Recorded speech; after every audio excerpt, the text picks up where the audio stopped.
Baiklah, hari ini kita akan melanjutkan bagian kedua dari supply dan demand. Slide selanjutnya lanjutan dari slide yang kemarin adalah tentang elastisitas. Apa itu elastisitas? Elastisitas adalah pengukuran dari respon perubahan variabel terhadap variabel yang lain. Sederhananya, apabila ada satu faktor yang berubah, apakah terjadi perubahan di faktor yang lain? Jadi secara cepat atau secara lambat. Semakin cepat berarti elastis, tetapi kalau perubahannya lambat itu namanya inelastis. Nah, ini sensitivitas dari permintaan yang diminta terhadap harga. Persen perubahan permintaan terhadap persen perubahan harga. Jadi kalau harganya semakin mahal, apakah orang akan memutuskan menunda untuk membeli atau tetap membeli? Itu yang diukur melalui sensitivitas elastisitas. Arc elasticity, untuk mendapatkan elastisitas rata-rata antara 2 poin dari 2 kurva demand. Price elasticity of demand.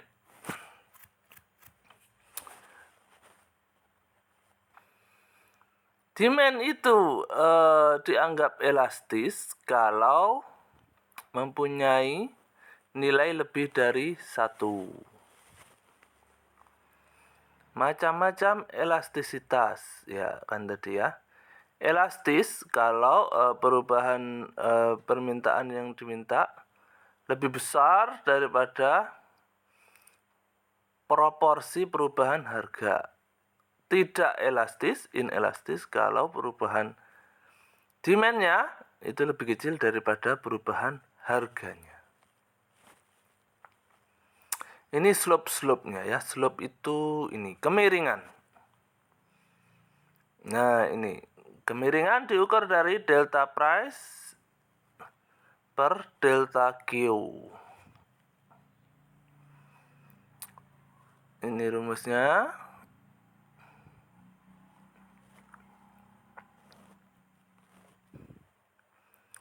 Demand elastis kalau lebih dari 1. Inelastis kalau kurang dari 1. Unitary elastis kalau sama dengan 1. Perfectly elastis atau tak terhingga atau elastis sempurna ya kalau istilah di bahasa Indonesia. Inelastis sempurna kalau elastisitasnya sama dengan 0. Ya, ini kurvanya ya. Determinan atau faktor-faktor penyebabnya apa saja? Yang pertama adalah jumlah dan kedekatan dari barang substitusi. Semakin besar jumlah barang substitusinya, maka makin elastis. Ya kan, seperti kasus kemarin itu yang kita ceritakan. Coca-Cola dan Pepsi. Nah, tapi semakin banyak ininya, misalkan sekarang ada Bicola, ada apalagi misalkan ya. Pokoknya minuman bersoda itu semakin banyak, maka makin elastis. Ya, kalau satu harganya naik, langsung pindah ke merek lain. Yang kedua, proporsi income yang diambil oleh produk itu. Semakin sedikit semakin tidak elastis. Ya, kalau Anda mau beli mobil, kan income Anda akan terserap habis untuk membeli kendaraan. Semakin mahal, itu pasti Anda akan berpikir banyak begitu ya, terhadap perubahan rentang harganya, pasti milih-milih. Tapi kalau semakin kecil proporsinya terhadap uang di dompet Anda, maka Anda nggak mikir dua kali. Jadi misalkan ya ada bakso dan uang Anda banyak, walaupun baksonya misalkan di sini kok lebih mahal ya dari bakso di tempat saya, tapi kan duitmu banyak, jadi inelastis. Kamu nggak peduli. Pokoknya saya pengen bakso. Orang saya sultan, uang saya banyak, ya begitu kan. Kemudian price of the product. Harganya semakin murah, semakin kecil elastisitasnya. Kemudian barang mewah atau kebutuhan. Nah, jadi kalau barang mewah atau kebutuhan, necessity, misalkan ini ya,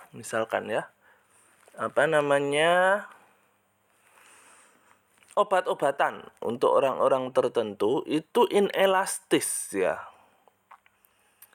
Inelastis. Kenapa? Walaupun harganya mahal, kamu nggak peduli, karena kamu butuh. Nah, demikian juga dengan kasusnya barang-barang mewah. Barang-barang mewah itu semakin mahal, justru orang-orang kaya itu semakin tertarik. Bukan karena, ini mahal, saya ganti merek yang lain. Enggak. Justru dicari yang paling mahal. Itu barang mewah. Periode waktu. Semakin lama waktu untuk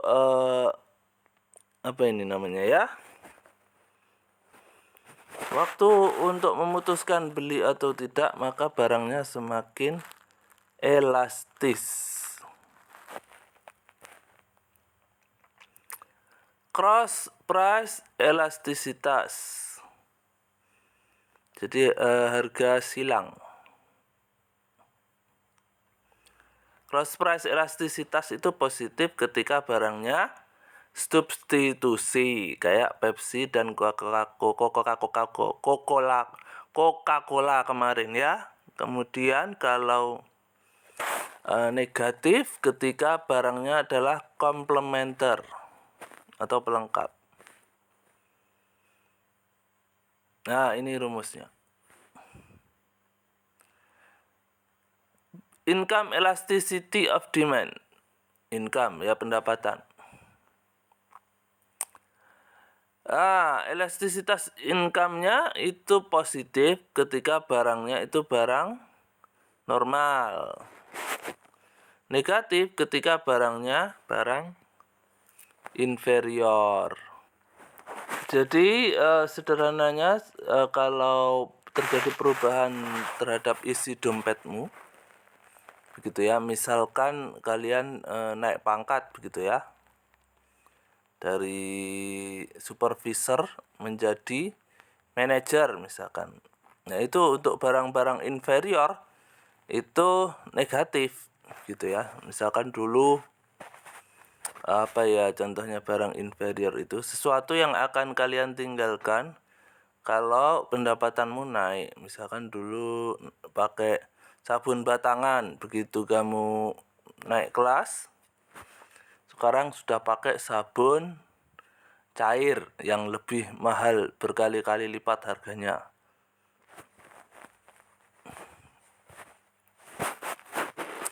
Faktor-faktor yang mempengaruhi elastisitas income. Nature of the good, jadi barangnya itu sifatnya seperti apa.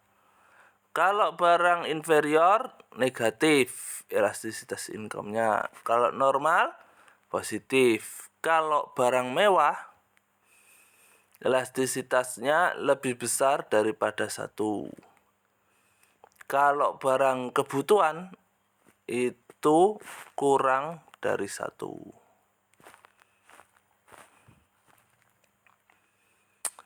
Advertising elastisitas itu maksudnya apa? Maksudnya adalah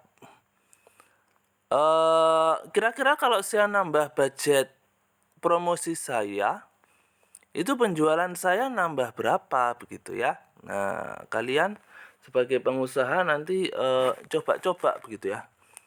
Coba saya pasang iklan baris di koran itu yang kecil-kecil itu ya. Oh, meningkat ternyata penjualan saya bulan ini. Nah, kemudian saya mau coba iklan di radio.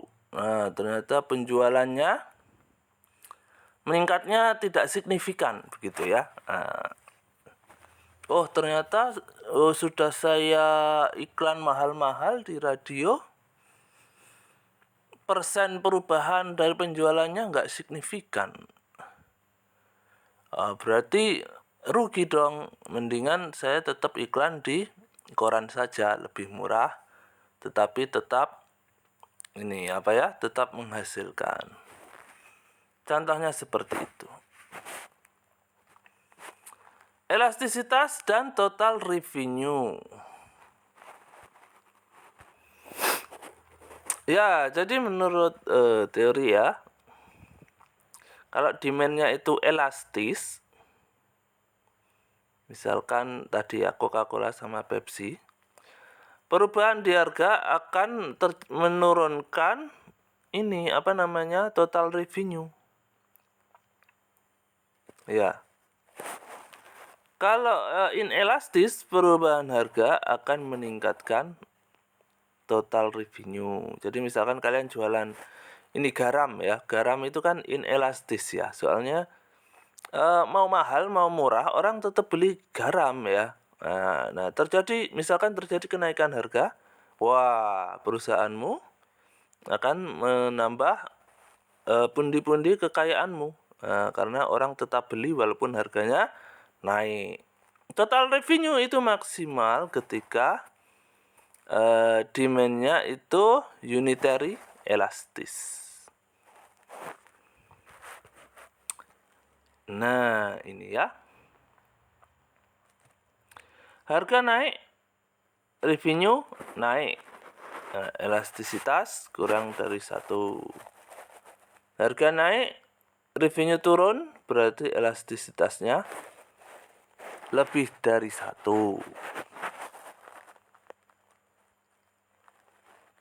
Harga turun, revenue turun, elastisitasnya kurang dari 1. Harga turun, revenue malah naik, elastisitasnya lebih dari 1.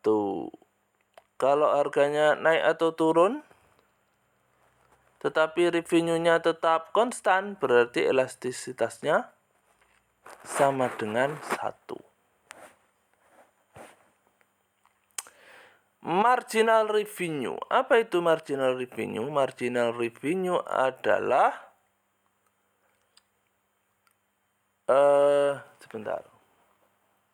pendapatan tambahan dengan menjual satu produk. Nah, begitu ya, itu marginal revenue. Ini kurvanya ya.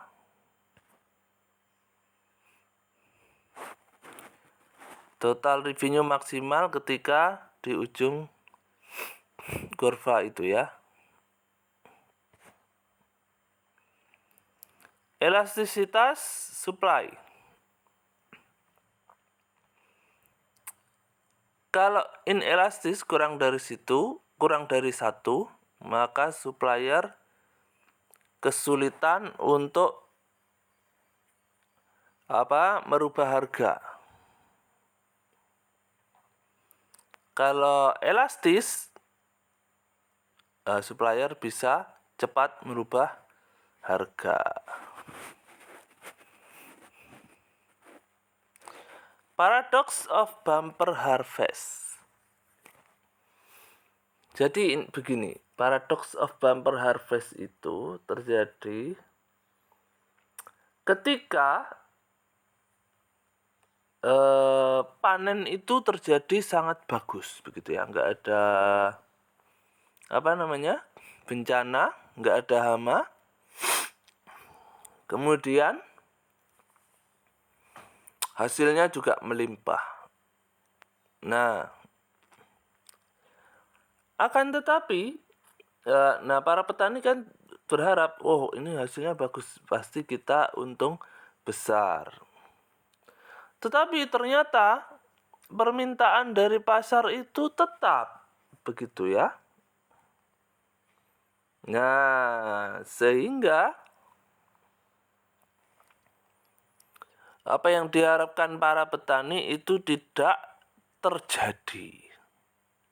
Ya, apa yang diharapkan petani itu tidak terjadi. Jadi untungnya tetap saja ternyata ya. Nah, kenapa? Karena foodstuff is inelastis. Nah, begitu ya. Nah, kemudian pemerintah biasanya membantu para petani dengan menetapkan floor price ya.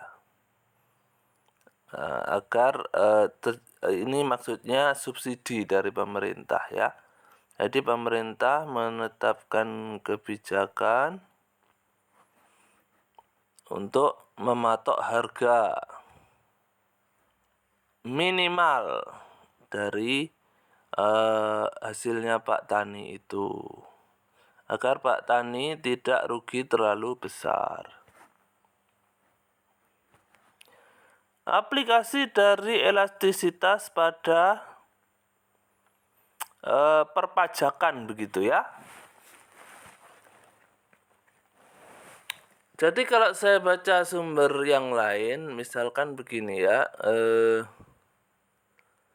harga rokok begitu ya. Nah, setelah diteliti ternyata harga permintaan rokok itu elastis. Nah, artinya apa? Artinya ketika ada perubahan harga, masyarakat yang suka ngerokok itu akan berpikir 2 kali.